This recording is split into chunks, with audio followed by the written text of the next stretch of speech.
At 0347, on the morning of March 14th, 2026, the Iranian Revolutionary Guard Corps Navy did something that every American war planner had spent 30 years praying would never happen. They sealed the Strait of Hormuz, not with a threat, not with a diplomatic ultimatum delivered through back channels in Geneva. They sealed it with mines, missiles, and 240 armed fast attack craft spread across 33 kilometers of the most economically critical waterway on Earth. 21% of the world's petroleum supply moves through that strait every single day. 40 tankers, 17 million barrels of crude oil. The economic bloodstream of Japan, South Korea, India, half of Europe, and a significant portion of the American refining infrastructure. When that bloodstream stops flowing, the world does not politely wait for diplomacy. The world starts dying in increments measured by stock market crashes, fuel shortages, and governments falling in countries most people cannot find on a map. And at 0347, it stopped flowing. The order came from Brigadier General Rostam Kalaji, commander of the IRGCN's 5th Naval District, operating from a hardened command bunker carved 60 meters into the granite beneath Keshem Island. Kalaji had spent 11 years building this moment. Not the political moment, not the ideological moment, the operational moment. The precise configuration of assets, the exact positioning of every vessel, every mine, every missile battery, every drone launcher needed to turn the Strait of Hormuz from an open waterway into a kill zone that no surface vessel could survive transiting. He called it Operation Ashura's Gate. The first layer was mines. Between 0200 and 0330, 14 IRGCN mine-laying vessels disguised as commercial fishing dhows had deployed 327 EM-52 rising mines across the 3 navigable shipping lanes of the strait. The EM-52 is not a traditional contact mine that sits on the surface waiting to be swept. It sits on the seabed at depths up to 200 meters, listening. When its acoustic sensor detects the specific propeller signature of a large vessel passing overhead, it launches a rocket-propelled warhead upward through the water column at 70 knots. A tanker captain would never see it. He would feel his ship break apart beneath him, and then he would be in the water, surrounded by crude oil and fire. The second layer was coastal missile batteries. Kalaji had positioned 18 Noor anti-ship missile launchers along the Iranian coastline between Bandar Abbas and Sirik, each unit carrying 4 missiles with a range of 170 kilometers. The Noor is a Chinese-derived C-802 variant, sea-skimming, radar-guided, carrying a 165-kilogram semi-armor-piercing warhead designed to kill destroyers. 18 launchers, 72 missiles, all of them aimed at the strait, and programmed to fire in a coordinated salvo that would saturate the air defense capability of any surface combatant unlucky enough to be within range. The third layer was the swarm, 240 Zulfikar-class fast attack craft, each one a 13-meter carbon fiber speedboat capable of 70 knots, armed with a twin C-802 missile rack, a BM-21 multiple rocket launcher, and a crew of 5 men who had trained for this specific mission for 3 years. These boats were not stationed at naval bases where American satellites could count them every morning.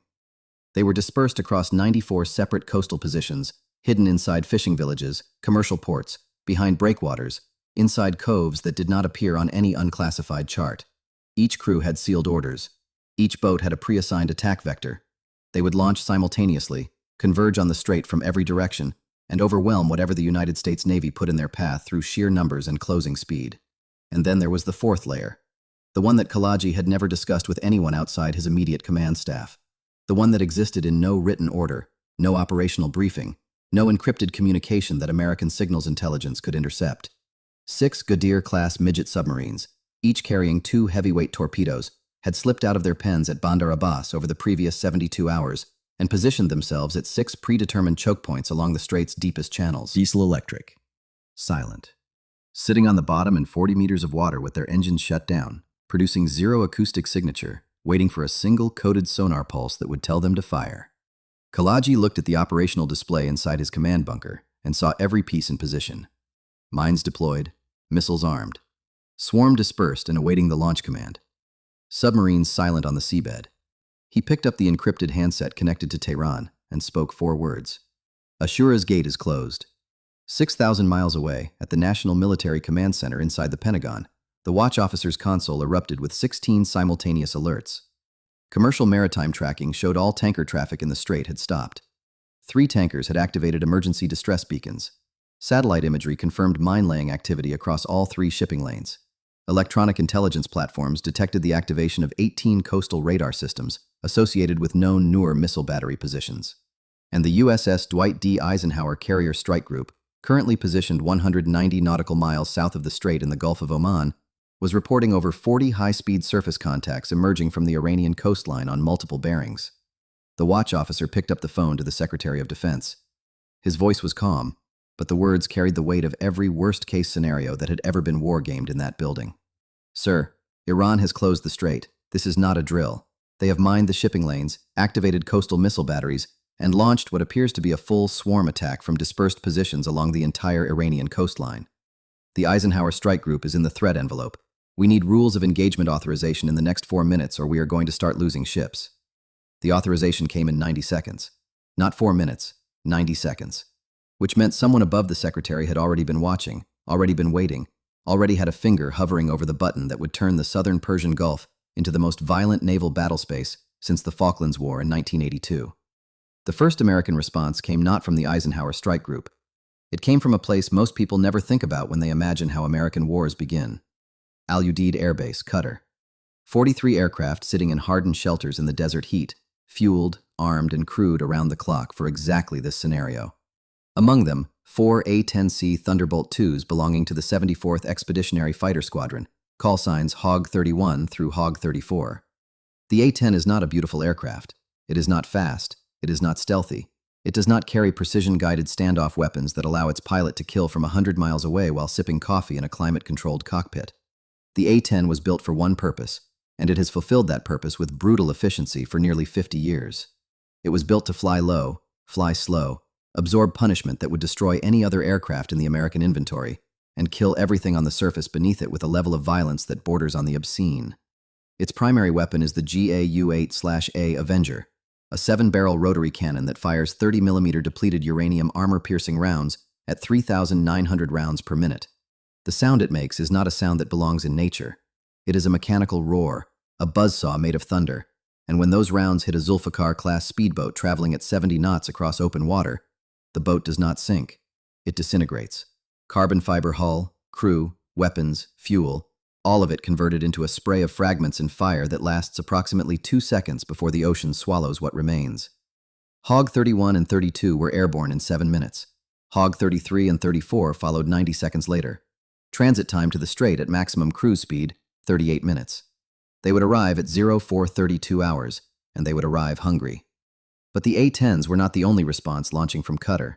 2 AH-64E Apache Guardian attack helicopters from the 1st Battalion, 227th Aviation Regiment, had been forward deployed to a staging position on the USS Bataan, an amphibious assault ship currently positioned 160 nautical miles south of the strait.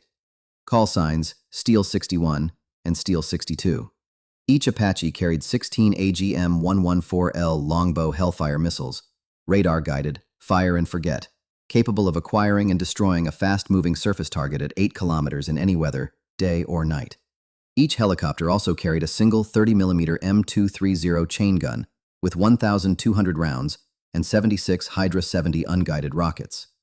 Steel 61 and 62 launched from Bataan's flight deck at 0401 hours, 14 minutes after the first swarm contacts appeared on the Eisenhower's radar. They flew north at 180 knots, nap of the earth, threading between the islands of the strait at an altitude of 40 feet, low enough that the spray from the wavetops left salt residue on their windscreens. At that altitude, Iranian coastal radar could not see them. They were invisible until they chose not to be.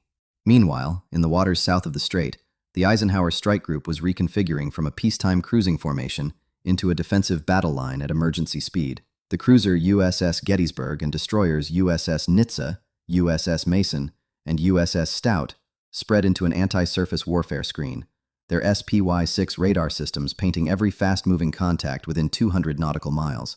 The air was thick with electromagnetic energy.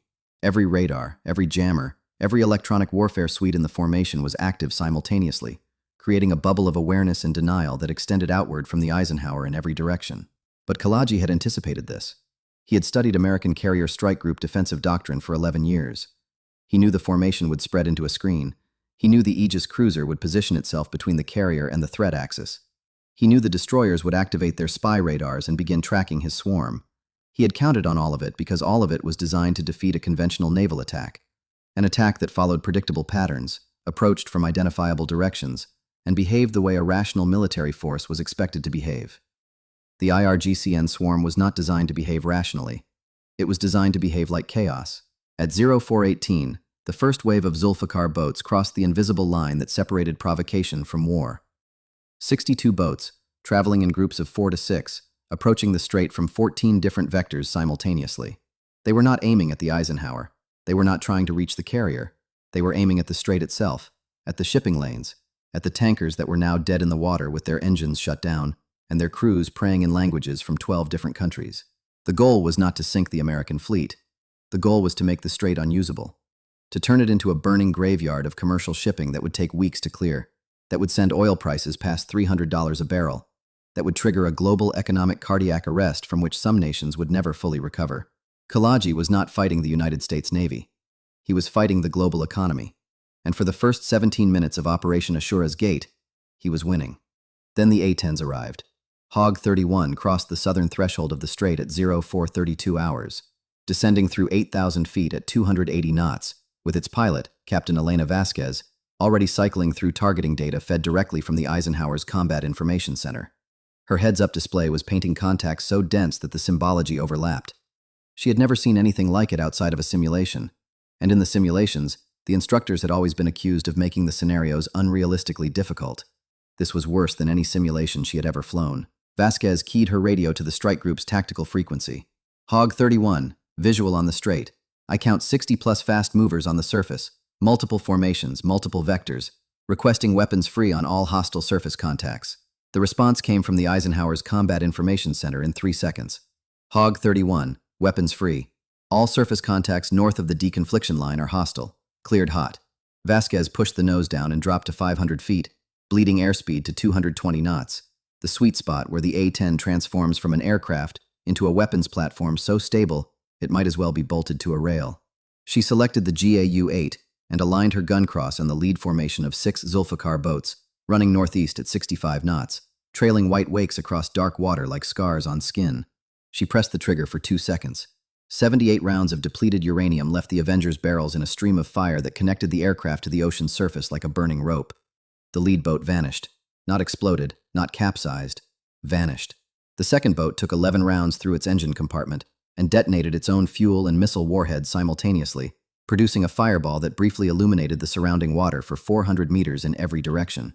The third boat attempted a hard turn to starboard and drove directly into the impact pattern.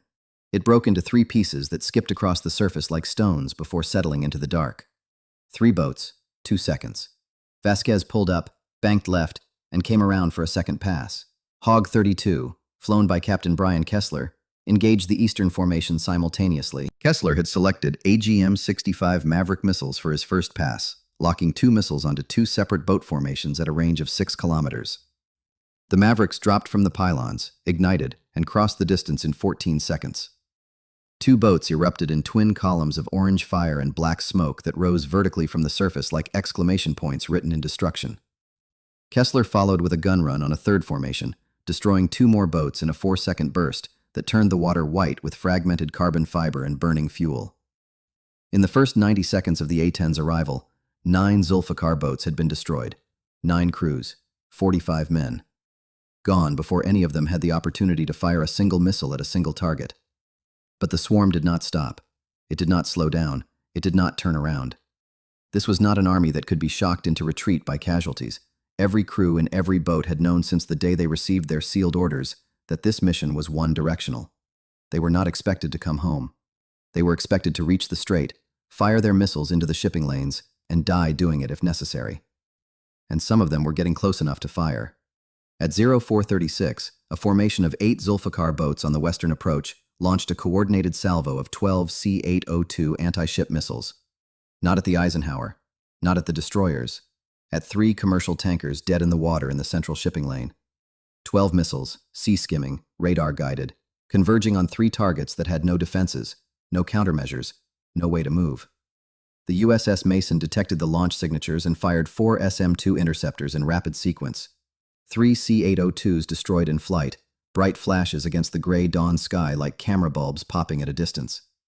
A 4th was decoyed by the Mason's Nulka active decoy system, chasing a hovering electronic phantom away from the shipping lane until its fuel exhausted and it plunged into the sea.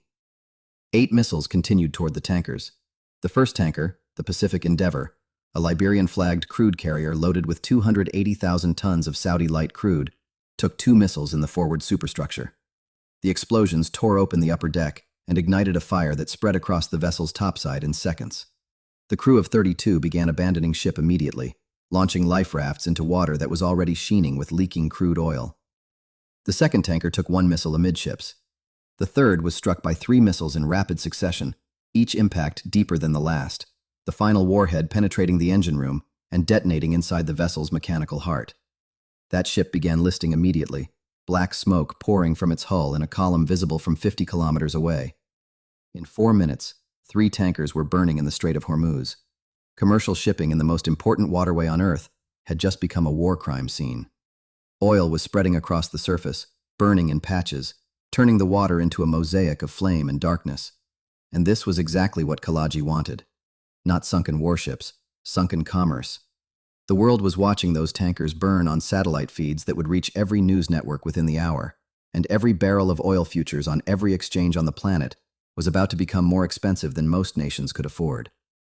Then Steel 61 and Steel 62 crossed the southern island chain at 40 feet, and the geometry of the battle changed entirely. Steel 61 appeared from behind Keshem Island's eastern ridge like something emerging from a nightmare you did not know you were having. Chief Warrant Officer 4, Marcus Cole, had been flying Apaches for 14 years, and he had never seen a targeting environment this rich. His longbow radar painted 31 surface contacts within 8 kilometers, each one tagged, classified, and prioritized by the fire control computer in 2.4 seconds. He selected the 8 closest Zulfikar boats, all of them converging on the central shipping lane at maximum speed, and triggered a Hellfire ripple fire sequence.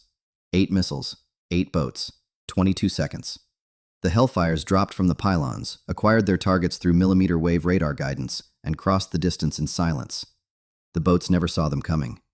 8 simultaneous detonations turned 8 fast attack craft into 8 columns of fire and debris rising from the surface of the strait like the fingers of a hand reaching upward from the water and then collapsing back into nothing. Steel 62, flown by Chief Warrant Officer 3 Danielle Reeves, engaged the western formation with the same mechanical precision. 6 Hellfires, 6 kills. The 30mm chain gun finished 2 more boats that had turned to flee, stitching them across the stern at 600 rounds per minute until they burned down to the waterline and slipped beneath the surface without sound. By 0500 hours, the swarm was broken. 41 Zulfikar boats destroyed, 67 retreating toward Bandar Abbas at maximum speed, many of them damaged and trailing smoke. The A-10s pursued the retreating formations north, destroying 11 more boats with gun runs that left the coastal waters burning in patches for 6 nautical miles. Beneath the surface, the Eisenhower Strike Group's MH-60R helicopters had localized 4 of Kalaji's 6 Ghadir midget submarines using dipping sonar and magnetic anomaly detection. 4 Mark 54 torpedoes, 4 kills. The remaining 2 submarines never received their coded activation signal because the command bunker beneath Keshem Island that was supposed to send it had been struck at 0447 by 2 Tomahawk cruise missiles fired from the USS Nitsa. Kalaji survived. His communication network did not. By sunrise, the Strait of Hormuz was still burning. 3 tankers gutted and listing, oil spreading across the surface in a slick that would take weeks to contain. 17 sailors from 4 nations dead in the water. The economic damage was already cascading through global markets, oil futures climbing past $247 a barrel before European exchanges had even opened. The United States Navy had won the battle. Every metric confirmed it. 41 boats destroyed, 4 submarines sunk, coastal missile batteries silenced, the swarm shattered and retreating. But Kalaji, sitting in the rubble of his command bunker with dust in his lungs and silence where his communications network used to be, understood something that the Pentagon's victory briefing would not mention. The strait was closed, not by his navy which was burning, not by his missiles which were spent, but by the tankers that were sinking in the shipping lanes, by the mines that had not yet been swept, by the oil that was spreading across the surface of the most important waterway on Earth. He had lost every ship. He had lost every submarine. He had lost the battle in every way that military analysts would measure for decades. But the strait was closed, and every hour it remained closed, the world bled money, stability, and confidence in the idea that global commerce was safe from a single man with sealed orders and enough boats to die trying. The A-10s flew home to Qatar in silence. The Apaches returned to the Baton and shut down their engines. The Eisenhower resumed flight operations, and the oil kept burning on the water, drifting south with the current, carrying the cost of victory toward an ocean that did not care who won.